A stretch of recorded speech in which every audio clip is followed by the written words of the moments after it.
ये जितने पाखंडी चौकियां लगाते हैं, ये जितने पाखंडी तंत्र विद्या करते हैं, ये जितने पाखंडी धर्म की आड़ लेकर गरीब लोगों को लूट रहे हैं। एक महिला सुबह भांडे मांज रही होती है, देर में पति के पास हो रही होती है, 5 मिनट बाद वो कहती है मेरे में देवी आ गई। मुझे नहीं लगता इसे। भगवाधारी को टैटू बनवाने की क्या जरूरत आन पड़ी?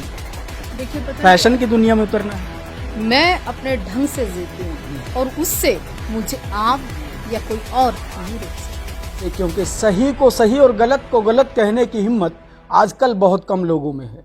तो बातचीत शुरू करते हैं और ऐसी शख्सियत से आपको मिलवाते हैं जिस शख्सियत के बारे में आपने सुना तो होगा, लेकिन हमारे चैनल के माध्यम से उनके विचारों को हम आपके सामने रखेंगे और जानेंगे वो तमाम सवालात के जवाब जो आप जानना चाहते हैं। तो शुरुआत में हम बातचीत कर लेते हैं। पहले बहुत बहुत स्वागत है साध्वी जी आपका। धन्यवाद, और आपके चैनल का भी धन्यवाद।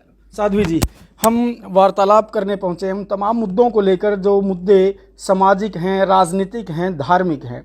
तो मेरा पहला सवाल आपसे ये है कि जिस साध्वी को शस्त्र अध्ययन या फिर शास्त्र अध्ययन इनमें रुचि है, लोग अक्सर ये सोचते हैं कि जो भगवाधारी है वो जो है शास्त्र के ज्ञाता रहते हैं, शास्त्रार्थ करते हैं, शास्त्र अध्ययन करते हैं। शस्त्र कितना ज़रूरी है भगवाधारी के लिए? पहला ही क्वेश्चन आपका बहुत खूबसूरत है।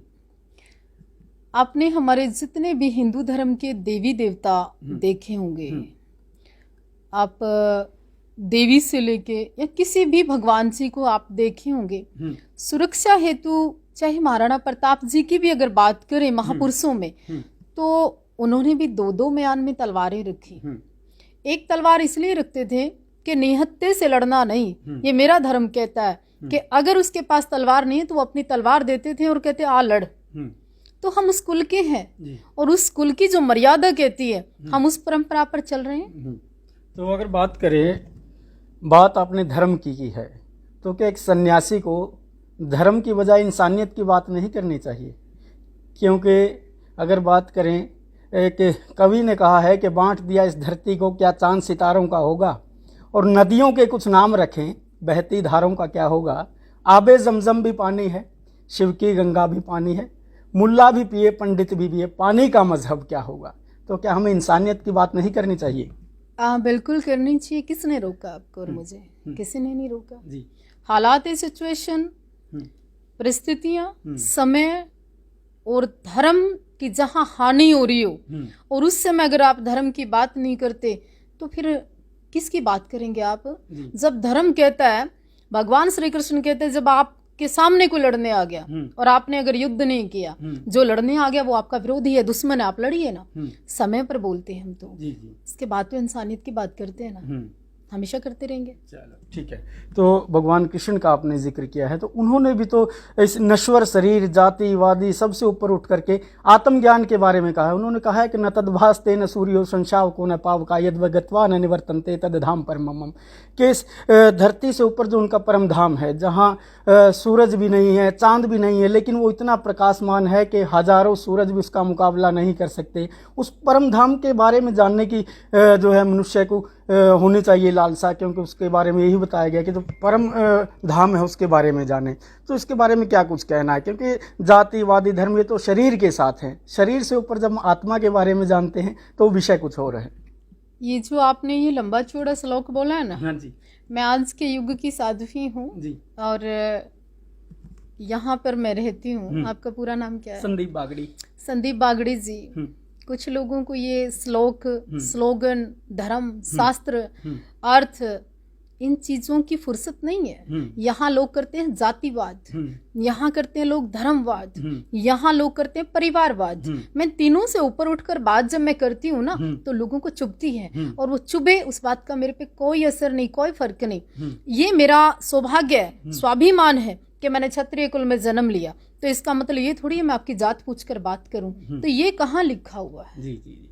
चलो, तो वार्तालाप यूं ही चलता रहेगा, लेकिन मैं आपको बता दूं, या जो भी हमारे चैनल से जुड़े हुए लोग हैं, जाति ना पूछो साधु की, पूछ लीजिए ज्ञान, मोल करो तलवार का, पड़ी रहने दो म्यान। क्योंकि जो ज़रूरत है साधु से बात करें तो ज्ञान के बारे में कीजिए, जातिवादी वो तमाम मुद्दे तो बाद की बातें हैं। तो हम इसी विषय को लेकर बातचीत करें, धर्म, राजनीति, सामाजिक को लेकर के।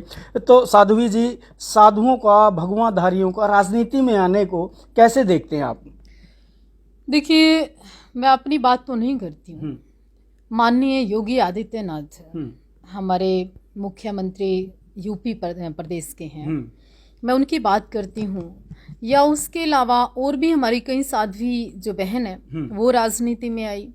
चाणक्य भी कहते हैं कि अच्छे लोग अगर राजनीति में नहीं आएंगे तो गंदे लोगों का प्रवेश होगा, और गंदे लोग अगर राजनीति में रहेंगे तो वहाँ अशुद्धि होगी। शुद्धिकरण के लिए तो संतों को राजनीति में होना चाहिए, राष्ट्र का, धर्म का, सबका निर्माण, उत्थान होगा। तो भविष्य में क्या साध्वी जी को भी हम राजनीति में देख सकते हैं, किसी चुनावी जो मैदान में उतरते हुए देख सकते हैं किसी राजनीतिक पार्टी से? संदीप, देखिए, आवश्यकता आविष्कार की जननी है। समय, परिस्थिति आपसे मुझसे क्या करवा दे वो हम लोगों को कर लेना चाहिए। अगर हमारी कभी राष्ट्र को, देश को, धर्म को, समाज को या इस माहौल को, हरियाणा को, हरियाणा ही नहीं, मेरा तो पूरा राजस्थान भी अपना है, अगर हमारी कभी जरूरत आपको लगी सेवा की तो मैं काम करूंगी। कौन सी राजनीतिक पार्टी? ये तो अभी तय ही नहीं किया और ना ही अभी कोई मन बनाया। मैंने कहा आवश्यकता आविष्कार की जननी है। समय अगर कहेगा, माहौल अगर क्रिएट होगा, आप लोगों को उचित लगेगा तो मैं तत्पर हूँ। तय किस तरह करेंगे? कसौटी क्या रहेगी राजनीतिक पार्टी को परखने की? देखिए, हम भगवाधारी हैं, निस्संदेह हमें भगवे से प्रेम है, निस्संदेह। जो भगवे का सम्मान करेगा तो नेचुरल है। आज समय बदला है। कांग्रेस का टाइम था कि जब भगवा आतंकवादी कहा जाता था, जब भगवे को शक से देखा जाता था, भगवेधारी का सम्मान नहीं होता था, ऐसे देशद्रोही की जैसी दृष्टि से लोग देखते थे। आज भाजपा की जो सरकार है, संतों का सम्मान केवल यहीं पर है। साध्वी जी के विचारों से एक पार्टी को तो आपने अपनी कसौटी पर तो उतार लिया होगा, जिस पार्टी का भी नाम लिया गया है। केजरीवाल साहब के बारे में भी विचार साहब के सुनने को मिल रहे थे अभी कुछ दिन पहले सोशल मीडिया के माध्यम से, उनसे क्या नाराजगी है? ना, केजरीवाल साहब से तो क्या नाराजगी है। वो तो बेचारा क्या है कि वो दूसरे के नाम पर आश्वासन देता रहता है। ऊपर नीचे कहीं उनकी सरकार नहीं है। 2 प्रदेश में सरकार बनाने के बाद, खालिस्तानी जैसी मोमेंट को सपोर्ट करने के बाद, पंजाब इतना खूबसूरत है, उसको तोड़ने की जो कोशिश वो लोग करते हैं वहाँ सरकार बनाकर, तो वैसे लोगों को मैं कैसे सपोर्ट कर सकती हूँ जो देश के प्रति जिनकी भावनाएं शुद्ध ना हो। ये दूसरी पार्टी के बारे में जान लिया। चौटाला साहब की बड़ी आप तारीफ करते सुन रहे थे हम पिछले 2-3 दिनों से। देखिए, तारीफ करना गुनाह नहीं, एज ए इंसानियत जी। पार्टी की मैंने बात नहीं की। मीर भोज जयंती को लेकर विषय था। चौटाला साहब ने एक कोई क्षेत्र की कोई पार्टी थी, किसी भाई की, नाम नहीं पता मुझे ज़्यादा, उन्होंने अपनी पार्टी चौटाला साहब की पार्टी में मर्ज की। जो लोग कट्टर राजपूत होने का दावा करते थे, कट्टरवाद की बात करते थे, जाति का विषय था, तो उन्होंने चौटाला साहब के साथ जब मर्ज की पार्टी, तो मैंने उस समय कहा कि माननीय चौटाला साहब का जब आशीर्वाद उन्होंने लिया तो मेरी भी शुभकामनाएं हैं। तो इस विषय को लेकर थी, यानी कि कहीं ना कहीं सॉफ्ट कॉर्नर है इनेलो की ओर आपका? नहीं, ऐसा कोई पार्टी को लेकर मेरे मन में कोई विचार नहीं। अच्छा, मौजूदा परिस्थितियां क्या कहती हैं? सूबे की सियासत में, सूबे की सरकार में गठबंधन की सरकार चल रही है, दोनों ही पार्टियां काम कर रही हैं, लेकिन लगातार सरकार को विरोध का सामना करना पड़ता है तमाम बातों को लेकर के, चाहे महंगाई का मुद्दा हो, चाहे वो अग्निवीर वाली बात हो, चाहे किसानों की बात हो, तमाम मुद्दे आए और सरकार की फजीहत हुई है। सरकार के कामकाज को कैसे देखते हैं आप? फजीहत के बाद भी कई प्रदेश में उसके बाद सरकार बन गई। फजीहत के बाद भी लोग जितनी स्पीड से आप पार्टी में गए थे, अब आप देख रहे हो 1 महीने से कोई ज्वाइनिंग, कोई लेटर, कोई प्रेस कॉन्फ्रेंस या कोई आप पार्टी का कोई एजेंडा कुछ आया सामने आपके? नहीं आया। आपकी मीडिया, हमारी मीडिया किसी पे दिखाई दिया? नहीं दिया। ये भेड़ चाल है, कभी कभी जितनी स्पीड से जाते हैं लोग उससे ज़्यादा दुगनी स्पीड से वापस भी आते हैं। ये भाजपा की कसौटी पर इनको खरा उतार लीजिएगा। अब हमने चारों दलों के बारे में इनसे पूछा था, जो इनके विचार हैं उन विचारों को आप अपने जहन में रखिएगा, क्योंकि 2024 नज़दीक है।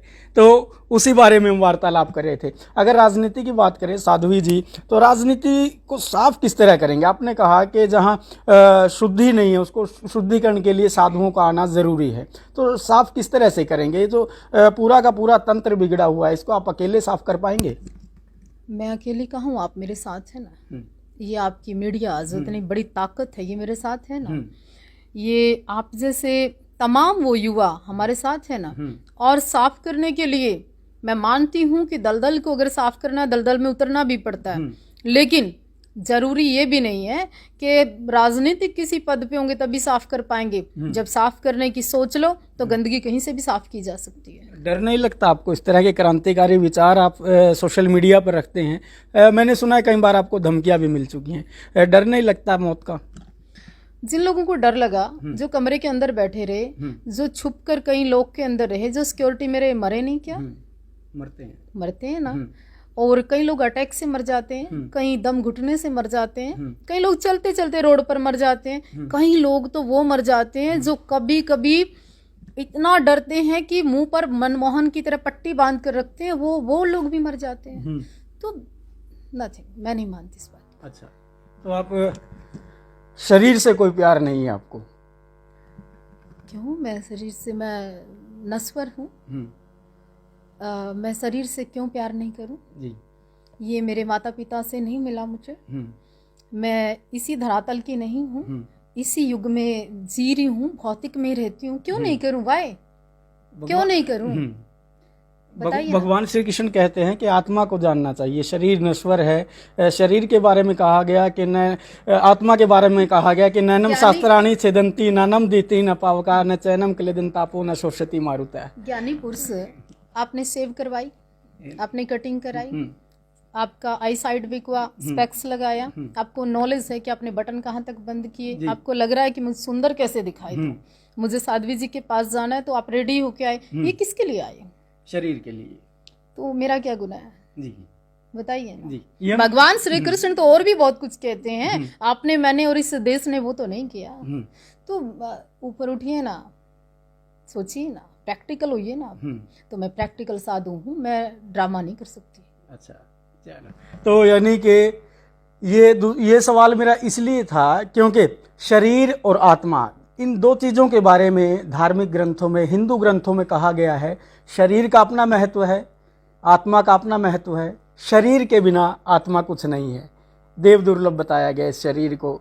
तो अगर बात करें सामाजिक दृष्टि से, अगर देखा जाए, साध्वी जी, आपने कहा था कि कुछ दिन पहले हमने सुना था कि ये जो ड्रामा करते हैं, मुझ में देवी आ गई, वो कहते हैं कि मुझ में कोई पीर पैगंबर आ गया, इनके लिए लठ उठाने की आवश्यकता है। तो इतनी भड़काऊ भाषा क्यों? क्या झगड़ा करवाना चाहते हैं? संदीप जी, मैं आपसे निवेदन करना चाहती हूँ। आपके कैथल की आज मैंने एक न्यूज़ देखी कि एक साध्वी भगवाधारी एक मंदिर के सामने, एक घर के सामने टोटका कर रही है जी। और न्यूज़ आज कई चैनल पे आपके कैथल से आप आए हैं और उसका सीसीटीवी रिकॉर्ड हो गया जी। हाँ। क्या प्रशासन को नहीं चाहिए केस दर्ज करें? क्या नहीं चाहिए वहां पर सख्त कानूनी कार्रवाई उस साधु वेश में जो महिला है उसके ऊपर होनी चाहिए? क्या टूने टोटके से, अगर इतना दम होता है टूने टोटके में, तो वो साध्वी के ऊपर कैसे, मतलब सीसीटीवी में आ गया, कैसे उसके ऊपर कानूनी कार्रवाई होने जा रही है? ऐसे लोगों ने देश का, धर्म का, मानवता का, इंसानियत का और हमारे हिंदू देवी देवताओं को बदनाम करने का काम पकड़ रखे हैं। इनको सच में लठ लगनी चाहिए। यानी कि गृहस्थी लोगों के शरीर में देवी देवता निवास नहीं कर सकते। देवी देवता निवास करने के लिए की बात तो है ही नहीं, विषय ही नहीं है। धर्म, देवी देवता या ग्रंथ, वेद, शास्त्र, क्या मतलब आपको लगता है कि जो यूं सर हिलाते हैं, नाटक करते हैं, 5-5 बच्चे पैदा करने के बाद घरों में चौकी लगाकर टूने टोटके करना, दारू चढ़वाना, किसी चौक चौराहे पे सब करना, ये पाखंड करना क्या उचित है? एक देवी का स्थान बनाकर, माता का 4-5 ईंट ऐसे लगा के उस पे मेकअप का सामान रख दिया, एक पुतला बनाकर रख दिया, एक वहां पर ये सब आप देखते हो, सुबह सुबह शनिवार के दिन एक मटका रख दिया, तो इससे क्या हिंदू धर्म बदनाम नहीं होता? जी। पीपल के पेड़ के नीचे आप 5-7 लड्डू और ड्रामाबाजी करते हैं, हिंदुओं को गाली नहीं मिलती? हमारे मंगलवार के दिन पूजा पाठ करने की बजाय वहाँ पे इस तरह की नौटंकी लोग करते हैं, क्या आपको शर्म महसूस नहीं होती? मुझे होती है जी। मुझे गलानी फील होती है कि हम मंत्र जाप क्यों नहीं करते? आप हमारे वेद पाठ पंडितों से क्यों नहीं बात करते? आप हमारे उन वेद मंत्रों का उच्चारण क्यों नहीं करते? हमारे ग्रंथों को पढ़िए ना। हमारा शास्त्र, हमारा धर्म, हमारी मानवता, हिंदू धर्म ये नहीं सिखाता। जो लोग कर रहे हैं इसको बदनाम कर रहे हैं। यानी कि सीधे तौर पर मैं कहना चाहता हूं कि जो धर्म ग्रंथ आपको जो शिक्षा देने के लिए लिखे गए थे वो आप समझ ही नहीं पाए, शायद ये कहना चाह रहे हैं। मैं सीधे शब्दों में ये कहना चाहती हूँ कि हिंदुत्व को, धर्म को तोड़ने की एक ये बड़ी साजिश है। और यहाँ से भी ज्यादा मैं कुरुक्षेत्र में देखती हूँ 50 महिलाओं को, 50 तांत्रिकों को, कि जो पूरा दिन लाखों रुपए की जिनके मैं ये कह सकती हूँ काली और अंधी कमाई जिनके पास है, कि ये धंधा चल रहा है। साध्वी देवा ठाकुर खुद को भगवान मानती हैं, भगवान का भक्त मानती हैं या आम इंसान मानती हैं? मैं तो एक अच्छी इंसान बन जाऊं तो मेरा सौभाग्य होगा। मतलब ये तो शब्द ही नहीं आ सकते मेरे मुंह से कि मैं अपने आप को भगवान मान लूं। तो अगर बात करें साध्वी देवा ठाकुर के हिसाब से भगवान क्या है, क्या उसका स्वरूप है, किस तरह उसकी पहचान होती है, क्या वो कसौटी है जिस कसौटी पर खरा उतार के ये समझा जाए कि ये भगवान है, और उससे मिलने का क्या कुछ रास्ता रहता है? मेरी आज तक कभी इच्छा नहीं हुई भगवान से मिलने की। मेरा 20 साल का फील्ड हो गया, मेरी कभी इच्छा मेरे मन में तो नहीं आई कि मैं परमात्मा से मिलूं। मुझे जो काम करके सुकून मिलता है ना, आपकी मदद कर कर, किसी इंसानियत तौर पर किसी को सुकून देकर, चैन देकर, किसी की बात सुनकर, किसी की पीड़ा सुनकर, किसी को सहज प्रेम देकर, किसी चलते हुए को जब मेरी जरूरत और मैं उसके लिए खरा उतर जाऊं, तो मेरे लिए वही परमात्मा है। ये बहुत अच्छी बात है और ये सवाल मैंने कईयों से किया है, लेकिन आपको एक बात के माध्यम से कहना चाहूँगा कि गुरु नानक देव जी के जो गुरुद्वारों में रहती है उनके द्वारा कही गई बात है कि एती पौड़ी चढ़ी पौड़िया सब हो 21 सुनी गल्ला आकाश दी की टायरी। इसके हमें मानवता के मार्ग पर चलते हुए ऐसा काम करना चाहिए जिस काम को करते हो हम ऐसे परम पद पर पहुँचें जिससे सब शिक्षा लेते हैं, यानी कि सबसे पहले तो हम इंसान बने। जी। हरियाणा सरकार से मैं एक निवेदन करना चाहती हूँ, आप हर शहर से, हर गांव से ये जितने पाखंडी चौकियां लगाते हैं, ये जितने पाखंडी तंत्र विद्या करते हैं, ये जितने पाखंडी धर्म की आड़ लेकर गरीब लोगों को लूट रहे हैं, एक अपने बच्चों को तो ये बड़े बड़े हॉस्पिटल में दिखाते हैं अगर बुखार भी हो जाए, आम आदमी को ये झाड़ा फूक करके ठीक करते हैं, तो ये कैसे संभव है? एक महिला सुबह भांडे मांज रही होती है, दोपहर को कुछ और काम कर रही होती है, थोड़ी देर में पति के पास सो रही होती है, 5 मिनट बाद वो कहती है मेरे में देवी आ गई। मुझे नहीं लगता ये संभव है। तो अगर बात करें साध्वी देवा ठाकुर, धार्मिक बातें बहुत अच्छी करती है, सामाजिक बातें बहुत अच्छी करती है, लेकिन कईयों के हमने कमेंट देखे हैं कि भगवाधारी को टैटू बनवाने की क्या जरूरत आन पड़ी? देखिए, पता फैशन की दुनिया में उतरना है? नहीं, मैं फैशन की दुनिया में उतरने की जरूरत ही नहीं, मैं हूँ, दिख नहीं रही हूँ मैं आपको जी। कहाँ प्रॉब्लम है? आपको कोई नहाने से, खाने से, पहनने से, बात करने से, साफ सुथरा रहने से कौन रोक सकता है? मैं किसी के अभाव में जीती हूँ ना प्रभाव में जीती हूँ, मैं अपने ढंग से जीती हूँ और उससे मुझे आप या कोई और नहीं रोक सकता जी। मुझे नहीं दिखाना है किसी को, मैं वो पाखंड नहीं कर सकती कि मेरी जटाएं हैं, मैं भभूत रगड़ती हूँ, मैं भभूति लगाकर धूणे पे बैठती हूँ, मैं ड्रामा कर रही हूँ। नहीं, मैं ये कहती हूँ जो मशीनों से तुम आरती कर रही हो ना भगवान की, वो अपने हाथों से करो जी। मैं कहती हूँ जितने आप सुंदर रहोगे, अच्छे रहोगे, फिट रहोगे, तो देश को कुछ दोगे जी।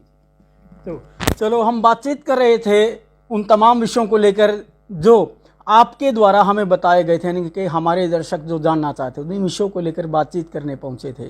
तो आपने यहाँ साध्वी जी हमें समय दिया, आपका बहुत बहुत धन्यवाद। एक बात और कहना चाहती हूँ, मुझे बहुत सुंदर लगा आपसे बात करके कि आपको कितने सुंदर चीज़ों का नॉलेज है, ज्ञान है। हरियाणा बहुत खूबसूरत है, हरियाणवी उससे भी ज़्यादा खूबसूरत है। हमारे यहाँ भाईचारा, प्रेम, वात्सल्य, आओ भगत, मेहमान नवाजी, हमारा खाना पहनना फेमस रहा। इस हरियाणा के अंदर गुज्जर और राजपूत समाज का एक बड़ा खूबसूरत भाईचारा हमारा परंपरागत पहले से रहा। आज हरियाणा के अंदर जो जाति को लेके कुछ लोग जहर दे रहे हैं ना, ये हरियाणा को तोड़ देगा। जाट आरक्षण के नाम पर जले, फिर किसान आंदोलन के नाम पर खालिस्तान मूवमेंट को सपोर्ट मिला और कुछ लोगों ने तोड़ा, फिर गुज्जर राजपूत करके तुम जो मुहिम छेड़कर लोगों को नुकसान पहुंचाना चाहते हो, ये बंद करिए। यहाँ इस तरह की चीज़ों की जगह नहीं होनी चाहिए। आप काम करिए जो करना चाहते हैं, भले किसी पार्टी में हो, किसी बेस में हो, किसी भी तरह से आप काम कर रहे हैं, काम करिए आप।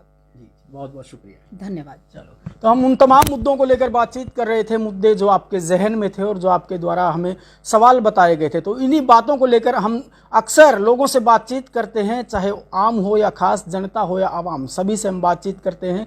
तो इसी तरह की तमाम बड़ी जानकारियों के लिए जुड़े रहिए मेरे साथ। मैं हूं संदीप बागड़ी, कैथल प्राइम टीवी देख रहे हैं आप।